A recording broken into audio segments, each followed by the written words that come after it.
बिस्मिल्लाहिर्रहमानिर्रहीम। अस्सलामु अलैकुम रहमतुल्लाहि व बरकातुहू। उम्मीद करता हूँ आप सब खैरियत से होंगे। जैसा कि हमने डॉक्टर ज़ाकिर नाइक साहब के बयानात का सेशन शुरू किया है, तो आज भी मैं एक डॉक्टर ज़ाकिर नाइक साहब की एक वीडियो लेकर आपके सामने हाज़िर हुआ हूँ कि जिसके अंदर एक नॉन मुस्लिम, एक गैर मुस्लिम भाई अपने एक शिकवे का इजहार करता है कि हमें काफिर क्यों बोला जाता है, जबकि हम मुसलमानों को ऐसा कुछ नहीं बोलते हैं। My name is Pintu Devnath and I am from Malda, West Bengal. Sir, I am a BA honors. So I have some question about kafir. So some Muslim men are said, non-Muslim men that they are kafirs. So मैं इसके बारे में आविधानिक अर्थ काफिर का जितना तक जानता हूँ, कुफ्र से आया है ये सब।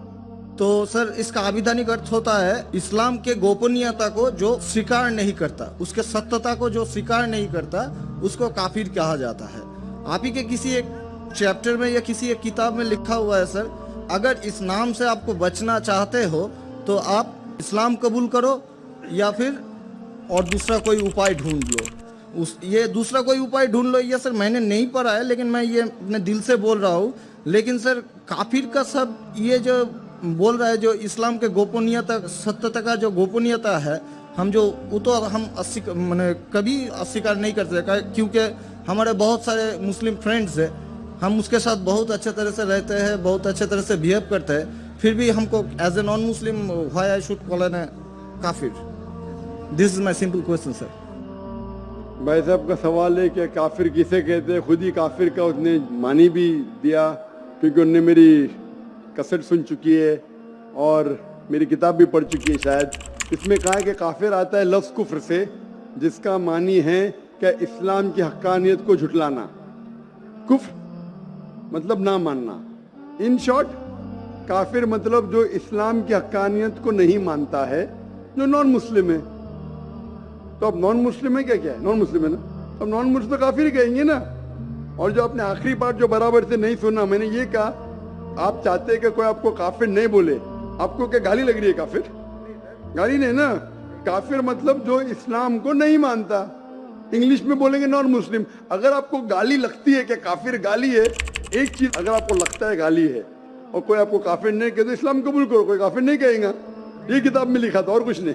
हम तो कभी सर इस्लाम के गोपनीयता को या सत्यता को कभी अस्वीकार नहीं किया है ना, हम तो कभी भी नहीं बोले ऐसा, तो हमको क्यों काफिर बोला जाए? आप मानते खुदा एक है? हाँ जी। आप मानते कि बुत परस्ती गलत है? सर बुत परस्ती मतलब ये समझ नहीं है। मूर्ति पूजा गलत है का सही है? मूर्ति पूजा सर हम हिंदू है, अब माँ दुर्गा का जब पूजा होता है, माँ शेरावाली का जब पूजा, वो तो आपको मानते लगता है कि आप स्वीकार कर रहे हैं, लेकिन स्वीकार नहीं कर रहे, क्योंकि वेद में भी लिखा है कि खुदा का कोई अक्स नहीं है। मूर्ति पूजा भी गलत है हिंदू मजहबी किताब में। तो आप अगर मूर्ति पूजा करते हैं तो इस्लाम की हक़ीक़त को झुठला रहे। आपको लग रहा है कि मैं इस्लाम के खिलाफ नहीं हूँ, लेकिन अगर आप मूर्ति पूजा कर रहे, कुरान में लिखा है मूर्ति पूजा गलत, वेद में लिखा है गलत, तो आप अगर करते हैं तो जो भी आपको काफिर बोलता है सही बोल रहा है, मतलब आप गैर मुस्लिम है। उसमें बुरा लगने की बात क्या है? आप समझ रहे ना? नहीं सर, आप बोल रहे कि मैं इस्लाम की कायनात को नहीं झुटला रहा हूँ। झुटला रहे तो है। आपने बोले मूर्ति पूजा करते, मतलब झुटला दिए। अगर सर मैं इस जगह में कहता हूँ कि मैं मूर्ति पूजा को नहीं मानता, तब मैं काफिर नहीं हूँ। अगर आप बोलेंगे मैं एक खुदा में मानता हूँ, नहीं सर, मूर्ति पूजा में नहीं मानता हूँ। एकेश्वरवाद में हम मानते हैं एकेश्वरवाद को, लेकिन सर मूर्ति पूजा का जो बात है, अब शेरावाली की पूजा हो रही है या माता दुर्गा की पूजा हो रही है, वो तो सर झुटला नहीं सकते ना। हाँ, तो ये झुटलाएंगे तो ही आप वेद के करीब जाएंगे, फिर ही आप कुरान के करीब आएंगे। अगर नहीं झुटलाएंगे मतलब आप करीब नहीं है। उसका मतलब अरबी में कहेंगे काफिर, इंग्लिश में कहेंगे नॉन मुस्लिम, हिंदी में कहेंगे गैर मुस्लिम। अरबी, हिंदी, इंग्लिश में नॉन मुस्लिम। अच्छा sir, one more question for me sir, मैं एक नॉन मुस्लिम होकर क्या सर मक्का हज करने जा सकता हूँ? भाई साहब का सवाल है कि वो नॉन मुस्लिम होके मक्का हज करने जा सकते।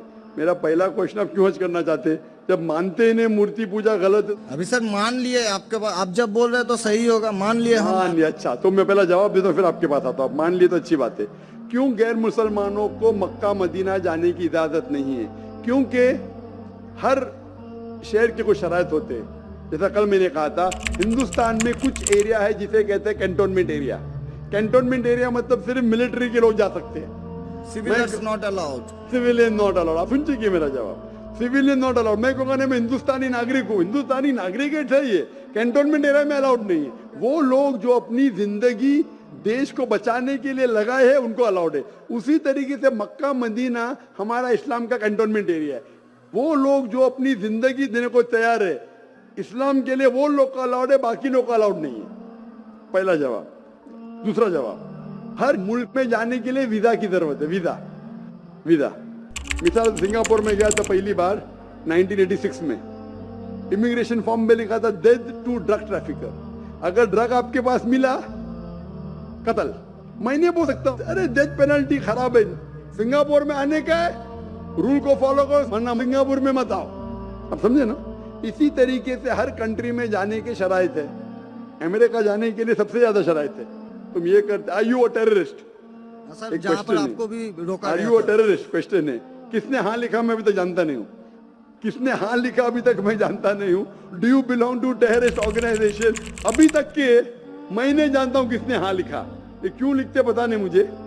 इसी तरीके से मक्का मदीना जाने के लिए एक अहम शर्त है, सबसे अहम शर्त जो जरूरी है वो ये है कि वो शख्स जो मक्का या मदीना जाना चाहता है वो अपने जबान से कहे ला इलाहा इल्लल्लाह मोहम्मद रसूलुल्लाह, ना कोई माबूद है सिर्फ अल्लाह के और मोहम्मद सल्लल्लाहु अलैहि वसल्लम के पैगंबर है। इसमें अगर आपको यकीन है तो आप जा सकते हैं। नहीं सर, इसमें बहुत एकदम यकीन है, क्योंकि हम जब 4 साल पहले ट्रेनिंग में थे तब हमारा एक दोस्त का हम दादा हुआ करता था बड़े भैया से, उसने हमको सिखाया कभी किसी मस्जिद के सामने से जाओ, अगर तुमको कुछ ना आए सिर्फ यही बात बोलो ला इलाहा इल्लल्लाह मोहम्मद रसूलुल्लाह, ये बोलो। माशाल्लाह। बोलने के अलावा यकीन करते हैं खुदा के? हाँ जी। अब आपको यकीन है कि बुत परस्ती गलत है? आज से तो यकीन हो गया, ठीक है? आप आज से यकीन हो गया, कल क्या किया वो माफ हो जाता है। आप मुसलमान बन के कल क्या किया माफ हो जाता है। तीसरी चीज, क्या आप मानते हैं मोहम्मद सल्लल्लाहु अलैहि वसल्लम आखिरी पैगंबर है? हाँ जी। तो आप मुस्लिम बनना चाहते हैं अभी? ये तो पिताजी और माताजी के ऊपर डिपेंड करेगा। नहीं, वो आप जब बनना चाहते, पिताजी माताजी ने, आप बनना चाहते हम क्या? अकेले बन के सर, वो लोग भी तो हमारे हाँ, वो भी इंशाल्लाह आएंगे। वो आएंगे क्या नहीं अल्लाह ताला उनको पूछेगा। पहले आप कबूल करेंगे फिर उनको लेके आएंगे ना। हम तो तहे दिल से आपका बोल रहे हैं कि हम ठीक है, कबूल तो आप करना मानते चाहते हैं। खुदाई के? हाँ, आप मानते मानते हैं। बुत परस्ती गलत है? गलत है? आप मानते मोहम्मद सल्लल्लाहु अलैहि वसल्लम पैगंबर है? हाँ। आपको कोई भी जबरदस्ती कर रहा है ये कहने के लिए? नहीं कोई दबाव? नहीं कोई भी आपको रिश्वत दे रहा है? नहीं। आप अपने दिल से करना चाहते हैं? हाँ, तहे दिल से। उसके बाद जिसको भी आप कहने के आप कह सकते हैं। मैं अरबी में कहूँगा, आप दोहराएंगे? Why not? अशहदु अशहदु अल्लाह अल्लाह इलाहा इलाहा इल्लल्लाह इल्लल्लाह व अशहदु व अशहदु अन्ना अन्ना मुहम्मदन मुहम्मदन अब्दुहु अब्दुहु व रसूलुहु। उर्सुलुहु। मैं शहादत मैं शहादत देता हूँ देता हूँ कि कि अल्लाह अल्लाह के अलावा कोई माबूद नहीं कोई माबूद नहीं और मोहम्मद मोहम्मद सल्लल्लाहु अलैहि अलैहि वसल्लम वसल्लम उसके पैगंबर उसके पैगंबर और बंदे हैं। बंदे हैं। माशाल्लाह मुसलमान हो चुके।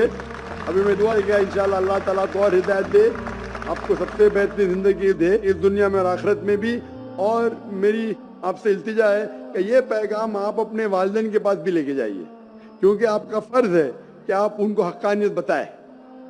सर और इंशाल्लाह आपको अगर जाने का है मक्का, अभी आपको पासपोर्ट में चेंज करने पड़ेगा और इंशाल्लाह मक्का आप जा सकते हैं। इंशाल्लाह आपको मुश्किल है तो मुझे कहिए, मैं इंशाल्लाह आपको मक्का लेके जाऊंगा इंशाल्लाह। Sir one more question sir, please sir. Sir मैं सर एक मेरा सर लाइफ अचीवमेंट चाहिए सर, प्लीज सर एक ऑटोग्राफ देंगे आप? इंशाल्लाह अगर कोई पेपर आपके पास है पहने तो इंशाल्लाह मैं आपको दे देता हूँ इंशाल्लाह।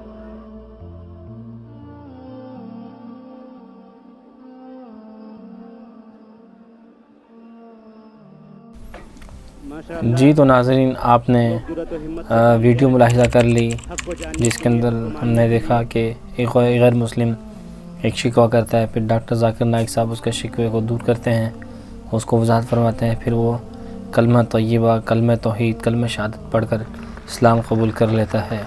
ऐसी मज़ीद वीडियोस के लिए हमारे साथ जुड़े रहिए और चैनल को अगर सब्सक्राइब नहीं किया तो सब्सक्राइब भी ज़रूर कीजिए और हमारी हौसला अफजाई कीजिए ताकि हम ऐसी बहुत सी मोटिवेशनल वीडियोस लेकर आपके सामने हाज़िर होते रहें। बहुत शुक्रिया। अल्लाह हाफ़िज़।